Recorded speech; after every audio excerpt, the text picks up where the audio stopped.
So I've done all the individual scouting videos that I'm going to do for the quarterbacks. Now it's time for me to talk about the quarterback class as a whole for this 2014 NFL Draft. Now I've seen a lot of the so-called draft experts, the draftniks, the draft mockers, refer to this quarterback class as not being very good and lacking in big-time talent. And I don't think that necessarily tells the full or proper story. I think part of the problem is that since this class does lack an Andrew Luck type of talent at the top, it's automatically assumed that this class just isn't that good or it doesn't have potentially franchise quarterbacks in it. And I think that's foolishness because when you look back at that 2012 NFL draft class that did have Andrew Luck and did have RG3, you also had other quarterbacks in there like Ryan Tannehill and a couple of third-round picks like Nick Foles and, oh yes, the Super Bowl champion Russell Wilson. So you had quarterback talent all throughout that entire class. Hell, you even had like an undrafted player like Case Keenum play okay at moments for the Houston Texans during the 2013 season. That was a very talented quarterback class, and it wasn't just Andrew Luck. And it's about time we stop saying that if the class lacks that once-in-a-decade type of talent at the top, that the quarterback class is no good, because that is just simply not the case. Now, like I said, this is a quarterback class that, to me, does lack that clear-cut elite prospect, so to speak, even though I think one guy is not as far away as a lot of the draft experts might have you believe. But this is a quarterback class that is very deep, and what I mean is you could potentially find future NFL starters in the second, third, fourth, and maybe even fifth round. The talent and depth of this quarterback draft class is actually very good, and I feel overall very, very underrated. Now, my top quarterback on the board is Teddy Bridgewater from Louisville. When I look at him, to me, he has the most complete package out of any quarterback in this 2014 NFL draft class. I like his arm strength. I like his accuracy. I like his ability to move on his feet, his ability to extend plays with his feet. I think as he gets to the NFL level and realizes that he's a better athlete than he sometimes lets on, he will make more plays with his feet. I like his presence in the huddle. I like his pocket presence. I like some of the leadership abilities that I saw him demonstrate during the 2013 season. There's a lot for me to like about Teddy Bridgewater, and that's why he is overall my #1 prospect. I know when I did the individual scouting videos for the quarterbacks, I gave you kind of a physical tools measurement, but I even told you during some of those videos that that was just measuring one aspect, and they could be a little misleading at times because I was grading physical tools. Like for somebody, let's say like a Johnny Manziel, who's 5'11.5", he's not going to grade very well on the size chart. You know what I mean? Or if somebody like a Zach Mettenberger can't move really well and has injury concerns, that's going to hurt his overall physical tools grade. But when I look at Bridgewater, if I'm sitting there drafting for a young quarterback to lead my team, the #1 guy that I want would be Teddy Bridgewater, and I view him truly as a top 5 talent in this draft. I know a lot of teams are going to sit there and knock him because of his lean frame, maybe because of level of competition, what have you, and I think it's hogwash, and I think it's ridiculous. Now, you can look down in the description box down below, and I've rated the top 17 quarterbacks in this class, and why 17? Because those are the 17 quarterbacks that I could argue are actually draftable in this 2014 NFL draft. Doesn't mean all of them probably will be. Somewhere around maybe 13 to 15 of them will be. Maybe 1 or 2 of the guys that I didn't list here will actually get drafted. 1 or 2 of the ones that I did list won't get drafted, and that's very possible as well. But this is just, in my opinion, the 17 guys that I feel are draftable at some point in time during the 2014 NFL draft. Now, you will notice as you look in those rankings down below that my rankings are very, very divergent from what you will see from a lot of other mock draft websites and a lot of other mock drafters. And that's just the way it is. I look at different things, and usually that's how it is, you know, and sometimes I'll be right and sometimes I'll be wrong. More often than not, I believe I end up being right. In terms of quarterbacks that I feel are overrated in this draft class, I think first off has to be Blake Bortles. There's a very good chance he ends up being the #1 overall pick to the Houston Texans due to Bill O'Brien's familiarity with him, with watching Blake Bortles come into Happy Valley at Penn State and leading his Golden Knights of UCF to victory over Penn State. He seems to be the type of quarterback that I would think of Bill O'Brien would like very much. But when I look at him, you see a guy that is 6'4", 6'5", 230, 235 pounds. He has that prototype size, but he doesn't have the cannon you might think. And he can move a little bit, but he's not an exceptional athlete. I think he played in a system that masked some of his deficiencies in the accuracy area, throwing a lot of quick hitches and quick screens, because as he started to stretch the ball down the field, you could see his accuracy definitely wavered quite a bit. I'm always concerned about a quarterback who I think has shaky pocket presence, and I look at Blake Bortles and I see some of that. I'm not saying the guy can't develop into an NFL starter or even not be a good one, but I personally don't get all the hype behind this guy. The same thing with Derek Carr out of Fresno State. Now, I'm not evaluating him based off of anything pertaining to his older brother, David Carr, the epic bust, the former #1 overall pick from Fresno State by the Houston Texans in 2002. I look at Derek Carr. He has okay size, but not great size. He has a good arm, but not an exceptional arm. I think, again, similar to Bortles, he played in a system that masked some deficiencies in terms of accuracy because he threw a lot of quick screens, a lot of quick hitches, and a lot of short passes. And as his accuracy, as the ball went farther down the field, his accuracy diminished significantly. And I see a guy that at times really struggles when a pass rush comes in his face. I look at the USC game and the bowl game, and he was all over the place, and he just wasn't that impressive to me at all. A guy that's maybe worth a pick, maybe let's say in the late second round, early third round in my book, but all this talk I'm hearing about him going late first round or maybe shooting up the draft boards because teams are impressed with his interviews and the way he conducts himself, his poise and his maturity. That's all fine and good. But I saw a guy that was shaky at times in the pocket. I question his accuracy. And yeah, he has a good arm, but I don't think he has a great NFL arm. He has okay athleticism, but not great athleticism. Not just somebody that I feel is really worth a first round pick.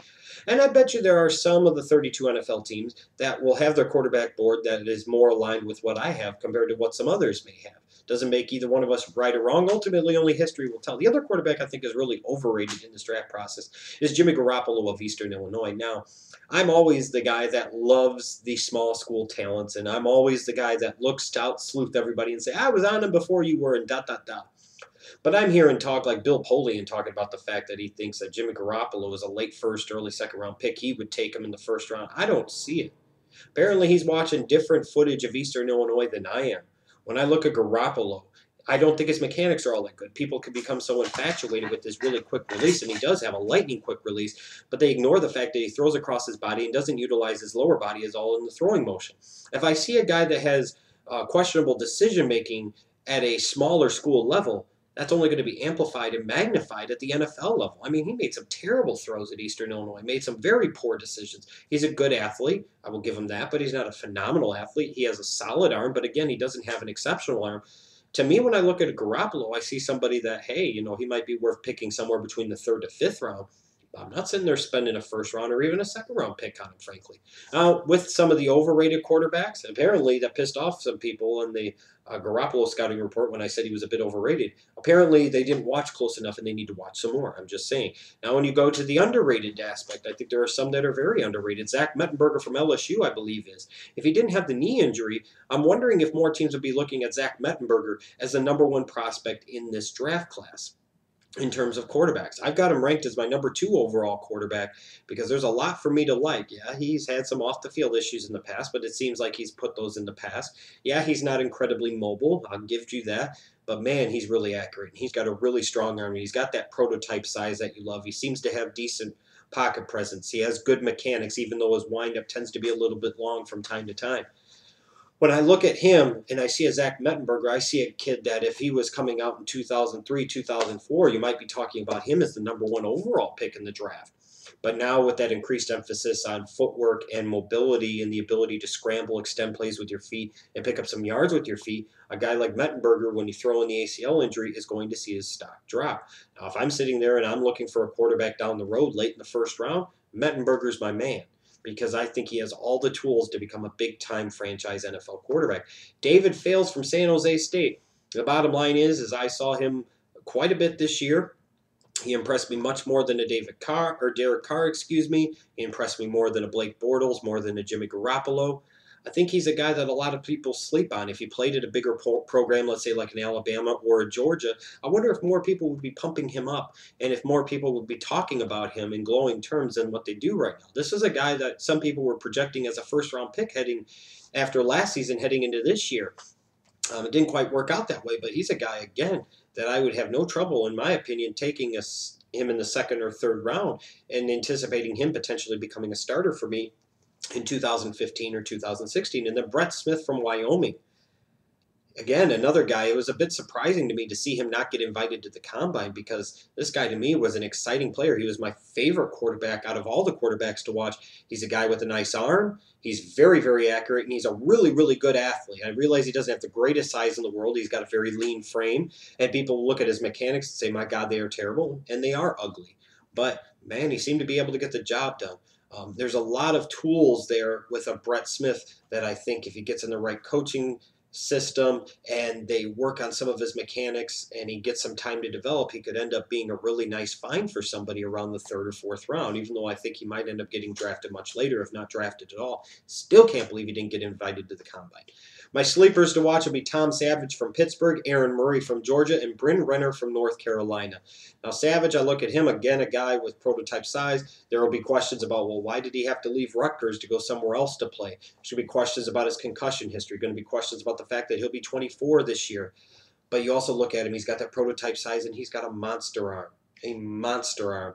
And boy, I tell you, when you're talking about drafting on the third day, you're looking at a kid like him, and you see some of the physical tools present and necessary to become a starting NFL quarterback. He's worth a gamble. Aaron Murray from Georgia, I think he's a bit of a sleeper too, because he's a very productive multi-year starter at a big-time program in the best conference in the country, in the SEC, playing at Georgia. And frankly, I think even I've underrated Aaron Murray a little bit. He's the type of guy that will be maybe a third-day pick. People will knock him for his size. People will knock him for his lack of elite arm. People will question his durability, especially coming off of the knee injury. But if you take this kid in the 6th or 7th round, at the very worst, I feel like you've got a very serviceable backup that can come in a pinch and win you a couple of games, who maybe someday could develop into a starting NFL quarterback. And then Bryn Renner from North Carolina, another guy that struggled with durability and struggled with injuries. But when I did see him, there was a lot to like. I thought he had enough athleticism to extend plays with his feet. I thought he had enough arm, both in terms of strength and accuracy. You know, he also kind of fell victim to the fact that he didn't have nearly the amount of talent around him at North Carolina in 2013 as he did in 2012, and that most certainly didn't help. But I look at him and I saw some elements of Nick Foles in his game. And, you know, Nick Foles, people could talk about him now, but a lot of people were, I think, were surprised that he was a third-round pick heading into that 2012 draft, because I saw some of the people were talking about he was a third-day pick and there was nothing special there. And I was like, no, no, no, no, no. I like Foles. I like him a lot. I had him as my 5th-ranked quarterback back in 2012. Yeah, unfortunately, I had Brandon Weeden in 4th. Like I said, it's not an exact science, and time still will tell ultimately whether Foles will move up even higher. I had Tannehill number 1 in that class, and yeah, we're only 2 years in, but I'd rather have Tannehill than RG3 at this point, because I know Tannehill is actually going to be able to answer the bell and play every single Sunday, especially with all the abuse he took down in Miami this past year. Good God. So, like I said, I feel like this is a really, really good quarterback class. Sure, it might lack that elite talent, even though I think Bridgewater is a lot closer than a lot of people want to give him credit to. They're focusing on some stupid things, I think, frankly. But I think this is a class that was very deep, that has a lot of guys that could potentially develop into NFL starting quarterbacks, somewhere between 10 to 12 of them. And out of all the quarterbacks that are going to get drafted, if you've got 10 to 12 of them that could potentially be different levels of starter at the NFL level, I think deep down you would have to admit that that's a pretty good quarterback class. And only time will tell whether I'm right or wrong, but this quarterback class to me is a lot better than 2013. And in terms of depth and overall depth from top to bottom, I think this quarterback class, frankly, is better than the 2012 one. Let me know what you think down below. Let me know what you think of my rankings. Let me know who you like and who you don't like, and where maybe you think are some of these players' best fits at the NFL level. Now that I'm done with the quarterbacks, I'm going to move on to the wide receivers. You're going to get about 20 to 25 individual prospect videos, and then I'll do the same thing for wide receivers like I did quarterbacks. Give you a big board in terms of where I rated them. So hope you enjoyed my thoughts on all the quarterbacks. And now it's time to move on to the wideouts, which is an even better class than the quarterbacks. This wide receiver class this year is outstanding, one of the best that I have ever seen, frankly.